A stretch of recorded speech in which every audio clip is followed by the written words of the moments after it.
Hello again, Dave. Hello again, Matt. Okay, moving on. Are we moving on, or did we leave something dangling last time? No, I think we pretty much answered it. I mean, the problem I have when people say $70 for a Cerebus trade, that's outrageous, is I struggle to explain. You have to cut at least half the price off, because that's what Diamond pays, and then cut off another 10 or 20%, and that's what Dave gets, and then you got to cut off 50% of that to pay for the printing. So it's, like a Cerebus in hell, you make $1. And right. People don't understand that. And the price increases on paper are just getting absolutely outrageous. It was when I found out that the solicitation hadn't gone in for form and void. It's like my biggest concern wasn't, wow, this is going to delay the whole thing for 3 months. It's 3 months probably translates into another 6 to 9% paper increase, and it's not just that the price of the paper is going up. You can't get it anymore. Alfonso's having that problem, so it's just welcome to the 21st century. Then Steve Swenson sent in, hey Matt, okay, just to be a real pisser, why carrots? Okay. Carrots because they're about the only vegetable that I can live with.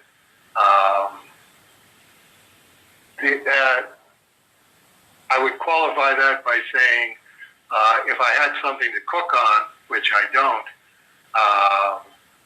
I could include corn in that. The frozen corn, I like that. But eating frozen corn out of a bag like a popsicle, I'm thinking no.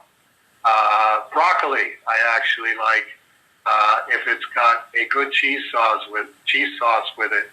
But that's the same thing as eating salads with really fatty salad dressing. It's like, no, you don't like salads. You just like the glue that you can put on salads that makes them somewhat palatable. So that's the answer to why carrots.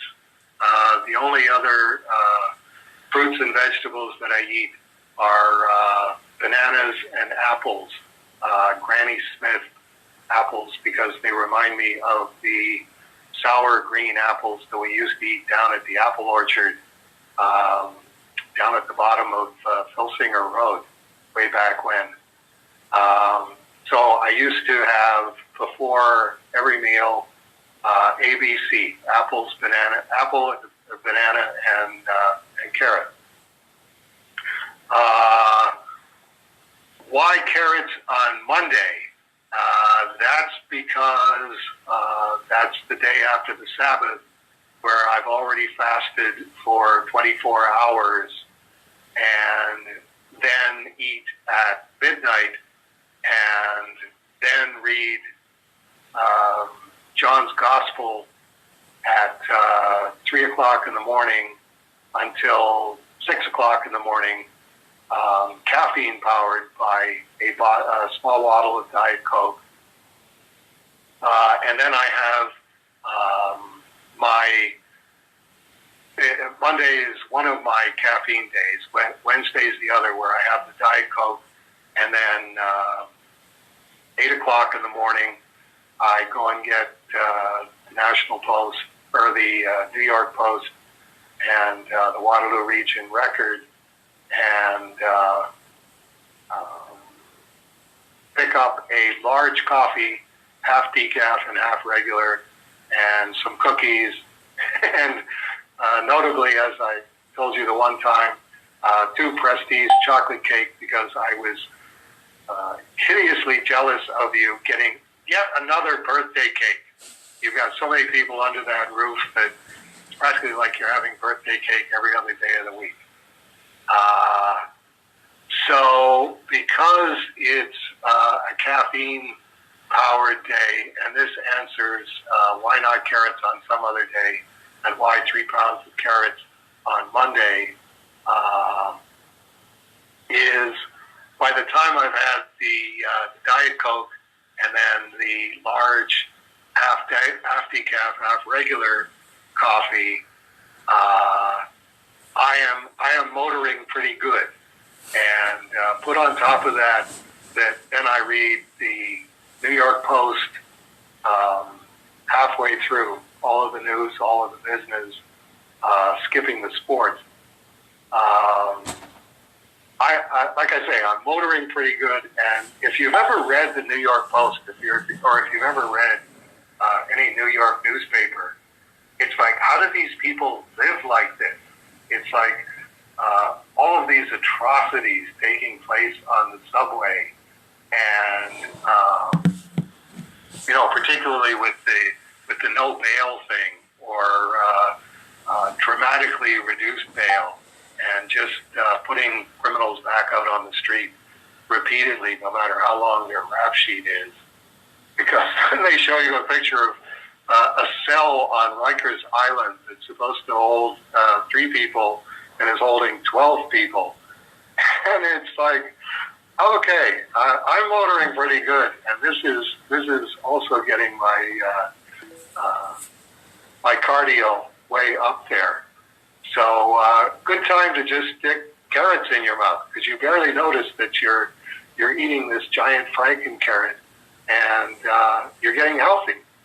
And it's the 3 pounds of carrots is, at least for the time being,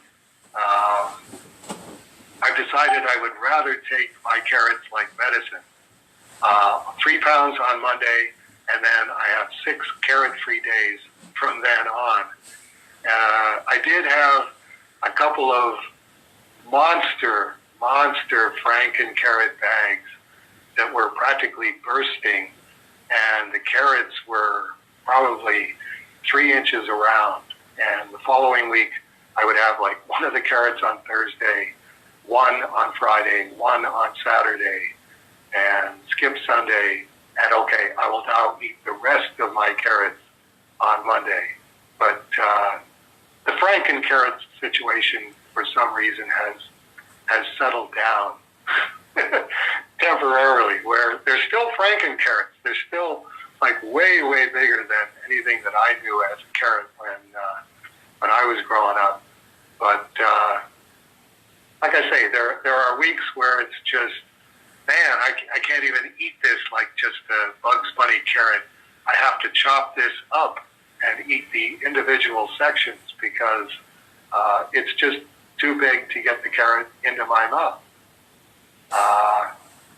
3 pounds of carrots every Monday? Yeah. If you skip one of the Mondays, and I did skip when I was sick, so that was like at least 2 Mondays or 3 Mondays. It's like anything that you're taking as medicine to keep you healthy, and you skip one Monday, skip another Monday, you're just asking for trouble. Pretty soon it's like, gee, when was the last time I had my carrot?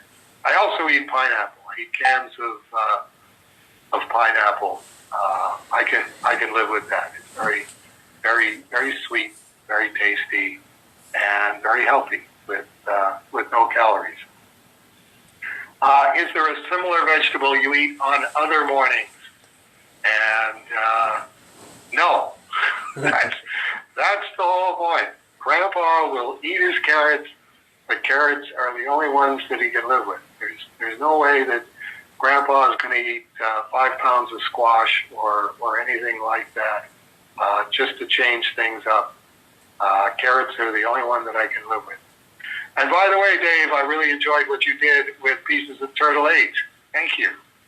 For me at least, the quote remembered fun unquote aspect of the project shows through. Well, thank you. Yes, that's definitely the situation of revisiting the one time that as a working bar band going bar to bar to bar, Cerebus got to play the stadium with the Rolling Stones. And it's like, man, oh man, look at all the people. Matt, Comic Link has 2 Cerebus pages up for auction for your information.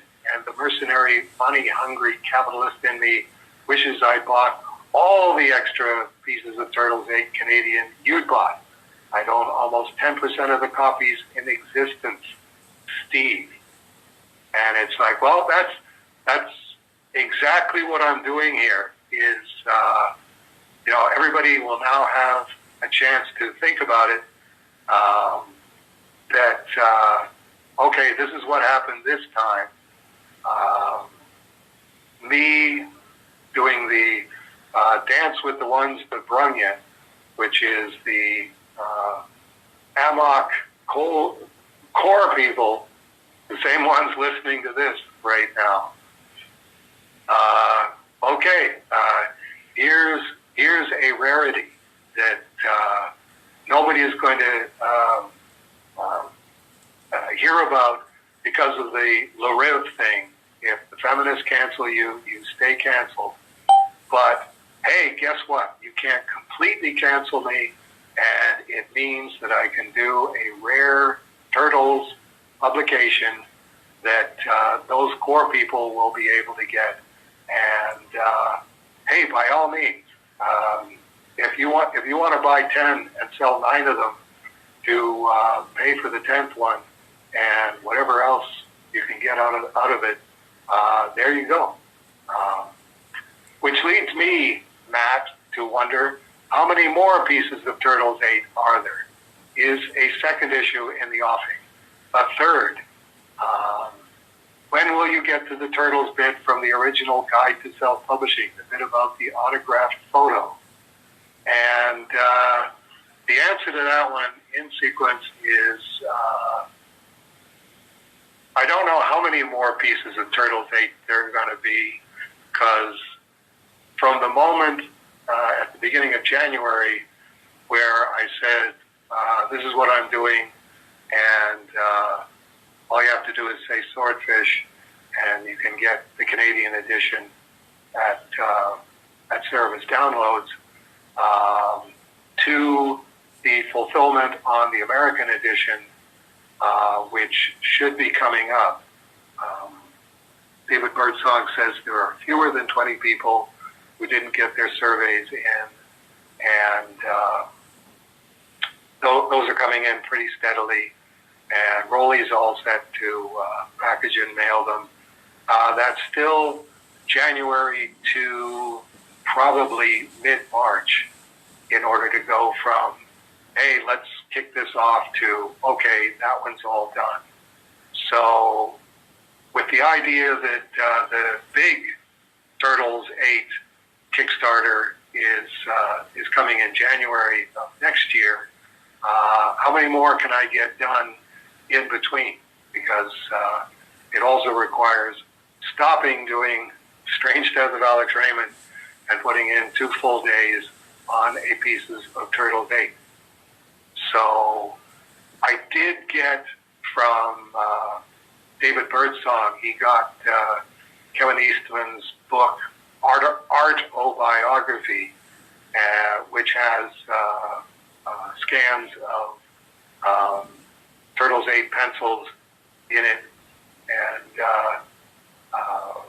sent it to me so that we can steal that and put some of those. I just got those in this afternoon, and I skipped through them, and there's definitely some interesting stuff to talk about there. And I've got other, because I've been thinking about Kevin and Turtles for this long, since January intensively, I do have other things that I want to do. I want to devote a page to Pete Laird specifically. I've also dug out Alex Byers' guide coverage of the Toronto Summit which has some photos that people haven't seen since 1988, when they were exclusive to the Comics Buyer's Guide. And I've got photos of us at the Metropolitan Hotel in conference, taken by Helen Finley. So I like to put those in there. I also one of those weird things where Chris Warner's new book came in, and one of the things that he had was, every year in January he does the celebrity death from the previous year, and there's always at least one or two people on that list where I go, oh man, I had no idea. You're kidding me. Batten Lash was one.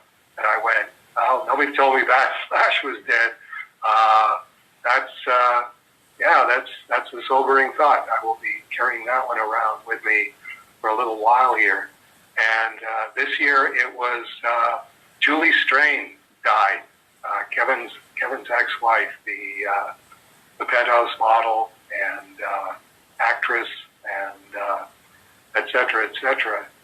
And it's like, whoa, that's a very, very weird thing to read about the death of one of Kevin's ex-wives as a celebrity. So I've only got one real Julie Strain story, and it involves Julie Strain and Susan Alston and me.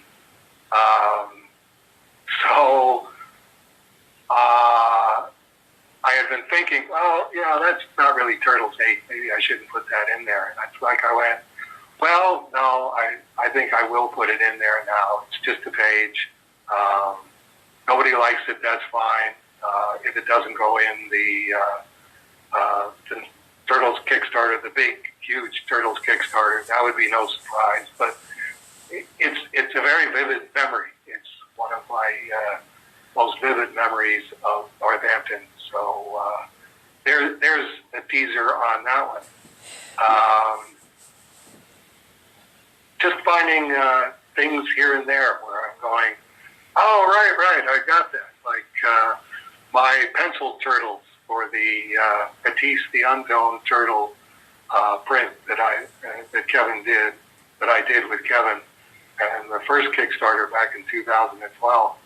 So I think that print will be the center spread, and then I'll have some sketches and stuff of what went into that one. I'm not sure I'm going to do the bit about the autograph photo. It's like that was definitely one of those civilian stories that, consolation that people know who the Turtles are, but they don't know who Kevin Eastman is. But it exists on its own. I'll have to go back and see how long the anecdote is, and what I would do as a picture for it. Okay, I did want to thank you for dotting the T's and crossing the I's on the crowded room announcement of Apple TV's official announcement, because Dave Sim, knowing absolutely nothing about Hollywood and movies and television and stuff like that, called Akiva Goldsman of A Beautiful Mind, an Academy Award winner, Keith Goldman, in my release to you, because I was just copying it from the phone message, and one name's the same as another. I knew Tom Holland as a name because he's been showing up in my New York Post on page 6, and